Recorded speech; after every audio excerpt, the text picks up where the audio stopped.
In the year 211, the Roman Emperor Septimius Severus sat on his deathbed and gave his sons one final piece of advice. He told them to stay on good terms with each other and pay the soldiers well and forget about everyone else. This instruction was not just a fatherly suggestion, but a survival strategy for a state that had become a giant machine for redistribution. The Roman government faced a fundamental problem because the costs of maintaining a global superpower were growing much faster than the tax revenue could support. The Roman elite did not have a central bank or a digital printing press to create money out of nothing. Instead, they had the silver denarius, which was the backbone of the Mediterranean economy for centuries. In the early days of the empire, a denarius was almost pure silver, and it commanded respect from every merchant and foreign kingdom.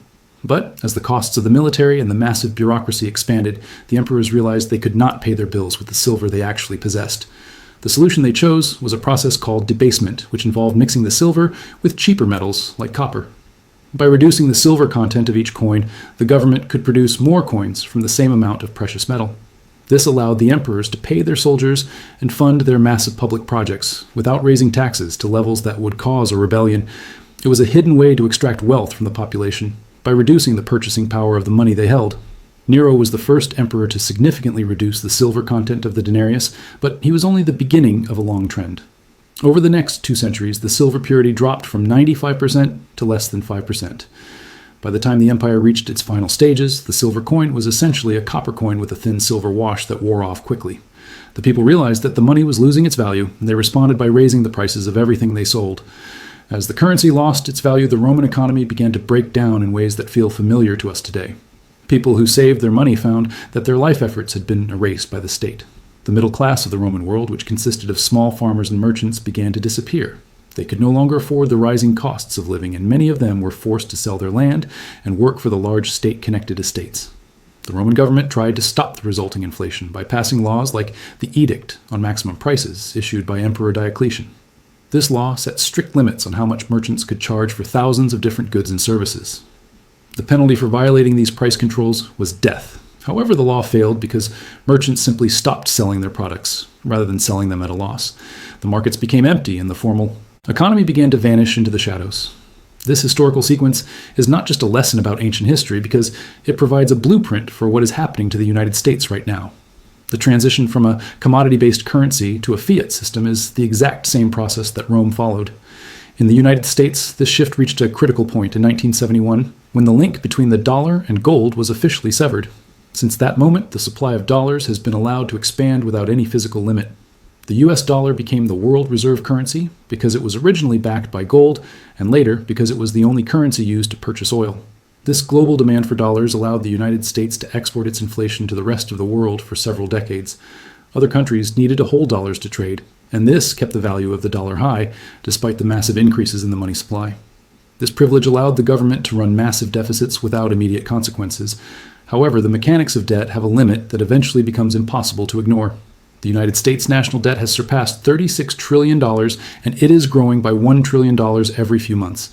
This level of debt is so high that the interest payments alone have become one of the largest items in the federal budget. The government is now in a position where it must borrow more money just to pay the interest on the money it already borrowed. This is the exact same trap that the Roman emperors faced when they could no longer find enough silver to pay their legions. And when the cost of the debt and the military exceeds the productive capacity of the economy, the only options left are default or further debasement. Since a formal default would destroy the global financial system, the preferred choice is always to create more currency.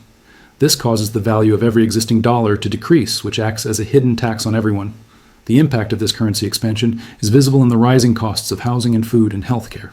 While the official inflation statistics often understate the reality, the average person sees that their wages do not buy what they used to buy. This creates a sense of social instability and anger as the population feels that the economic system is no longer working for them. In Rome, this led to a breakdown in civic duty and a general withdrawal from the public sphere. And we are also seeing a shift in the global landscape that mirrors the late Roman period. For decades, the US dollar was the only option for international trade, but now alternative systems are emerging. Groups of nations are beginning to trade in their own currencies and are looking for ways to bypass the dollar entirely. If the global demand for dollars drops, the United States will no longer be able to export its inflation. The full weight of the currency expansion will stay within domestic borders. The Roman Empire did not collapse in a single day, but rather through a long process of internal decay and economic failure. The debasement of the money was the primary driver of this decay because it destroyed the trust between the people and the state. When money is no longer a reliable store of value, people stop planning for the future and focus on immediate survival. This shift in mindset leads to the erosion of the infrastructure and the institutions that support a complex society. In the modern context, the Federal Reserve uses tools like quantitative easing to inject liquidity into the banking system. This sounds sophisticated, but it is the digital equivalent of mixing copper into a silver coin. The result is the same as the total supply of currency grows and the purchasing power of each unit falls. The primary beneficiaries of this system are the large banks and the government, while the people who save their earnings are the ones who pay the price. The concentration of wealth in the hands of a small elite is another parallel between Rome and the current era. As the currency failed in Rome, the land and resources were consolidated by the wealthy who had the political connections to protect themselves. Today, the expansion of the money supply has driven up the prices of assets like stocks and real estate. Those who already own these assets see their wealth increase, while those trying to enter the market find it increasingly difficult. The military requirements of the United States also mirror the Roman experience. Rome had to maintain a massive army to protect its borders and keep the peace in its provinces. The cost of this military was the single largest expense of the state, and it could not be reduced without risking a collapse of the imperial structure. The United States maintains a global presence with hundreds of bases and a massive defense budget that continues to grow despite the rising national debt. When a society reaches this stage of debt and currency debasement, the options for a peaceful resolution become limited. Historical data shows that once the interest on the debt exceeds the growth of the economy, the system enters a feedback loop that is difficult to break. Every attempt to fix the problem through more spending or more borrowing only accelerates the eventual outcome. The laws of mathematics and economics are not flexible, even for the most powerful nations. The psychological impact of this economic environment is profound. When people realize that the currency is being deliberately devalued, they lose faith in the idea of hard work and delayed gratification. This leads to a rise in speculative behavior as people try to find any way to protect their wealth from the falling value of the dollar. In Rome, this manifested as a decline in the quality of goods and a general loss of the work ethic that built the republic. As the internal strength of the country fades, the external threats become more significant. Rome found that as its economy weakened, it could no longer effectively defend its borders or project power abroad. The United States is facing a world where other powers are growing more assertive and the old alliances are being tested. The economic foundation is the primary source of national power, and when that foundation is compromised, the entire structure becomes vulnerable to outside pressure. The current trajectory of the American economy is not a matter of political opinion, but a result of systemic decisions made over decades. The expansion of the money supply and the accumulation of debt are measurable facts that follow a known historical pattern. While many people believe that modern technology or economic theories make us different, the reality is that the basic principles of value and trade have not changed since the time of the Caesars. The shift toward digital currencies and new payment systems is an attempt to find a solution to the instability of the current model. However, many of these new systems are also based on the same principles of central control and expansion that caused the problem in the first place. A change in the form of the money does not solve the underlying issue of government overspending and the desire to fund the state through the destruction of the currency.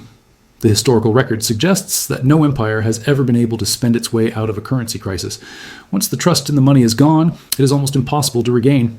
The Roman people eventually stopped using the debased coins and reverted to a barter economy in many regions. This led to a massive reduction in the complexity of their society as trade slowed and cities began to shrink. The modern global economy is much more integrated and fragile than the Roman one. The sheer scale of the current debt means that even small changes in interest rates can have massive consequences for the federal budget. If interest rates remain high, the cost of servicing the debt will continue to consume a larger share of tax revenue. This forces the government to choose between cutting essential services or creating even more money to cover the gap. In every historical case, the government has chosen to create more money until the currency loses its function. The narrative we are often told is that the economy is a complex system that can be managed through expert intervention. However, history shows that these interventions usually consist of trying to bypass the natural laws of supply and demand. When a government claims it can provide unlimited benefits without a corresponding cost, it is using the same logic that led the Roman emperors to believe they could create wealth by changing the metal in their coins. The connections between the Roman collapse and the current state of the US dollar are visible in every part of our financial system. The reliance on debt, the expansion of the money supply, and the loss of purchasing power are all markers of a system that is reaching its limit. The process of debasement is a one-way street that leads to a fundamental restructuring of the economy and the society that depends on it. The people who lived through the decline of Rome did not always realize what was happening at the time. They saw the rising prices and the social unrest as individual problems rather than symptoms of a single underlying cause. We have the advantage of historical perspective, which allows us to see the entire pattern from beginning to end. The data is available to anyone who is willing to look at the numbers and the historical comparisons. The final stage of this process is often a sudden shift where the accumulated pressures lead to a rapid change in the status of the currency. In Rome, this happened when the army finally realized that the money they were being paid with was worthless. In the modern world, this could happen when international creditors decide that the dollar is no longer a safe place to store their wealth. The resulting adjustment would be the most significant economic event in modern history. The structural issues within the American economy are not the result of a single policy or a single leader. They are the cumulative effect of a system that has chosen short-term stability over long-term sustainability. By using the currency as a tool to manage political and social problems, the government has compromised the very thing that makes a modern economy possible. The debasement of the dollar is the ultimate hidden truth of our current era. We are living in the middle of a massive economic transition that has happened many times before in the history of human civilizations. The Roman example is the most famous, but the pattern has repeated in various forms throughout the centuries. Each time the result is the same as the old system of debt and debasement reaches a breaking point and is replaced by something new. The transition is usually painful for those who are not prepared for the change. The decisions being made in Washington today are not different from the decisions made in the imperial palaces of Rome. The faces and the technology have changed, but the fundamental human desire to have more than the current resources allow remains the same. The laws of economics do not care about the size of an empire or the strength of its military. They only care about the balance between the supply of money and the value of the goods and services it can buy. As we look at the growing national debt and the persistent inflation, it is important to remember that these are not accidents. They are the deliberate results of a system that has run out of honest ways to pay for its commitments. The Roman denarius eventually became a worthless piece of copper, and the once great empire was forced to reorganize into a much simpler and poorer society. The same forces are at work today within the global financial system. The trajectory of the United States dollar is following the same arc that has defined every other world reserve currency in history. No currency has ever maintained its value indefinitely, and no empire has ever survived the total destruction of its money. The pattern of debasement and debt is a fundamental cycle that governs the rise and fall of civilizations. The evidence of this cycle is all around us, and the data indicates that we are moving toward the final stage of the current era. The stability we see in the markets is often a thin layer that hides the growing instability underneath. The Roman citizens also believed their system would last forever because they could not imagine a world without the Roman state. But the internal decay of the money eventually made the state unsustainable, and the structure collapsed under its own weight. The United States is currently testing the limits of how much debt a society can carry before it reaches a similar breaking point. The climax of this historical process is not a matter of if, but when.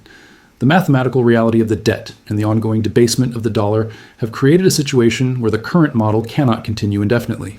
Every empire in history has eventually reached a point where it can no longer manipulate its currency to hide its underlying economic weakness. When that point is reached, the true value of the money is revealed and the global order is permanently transformed.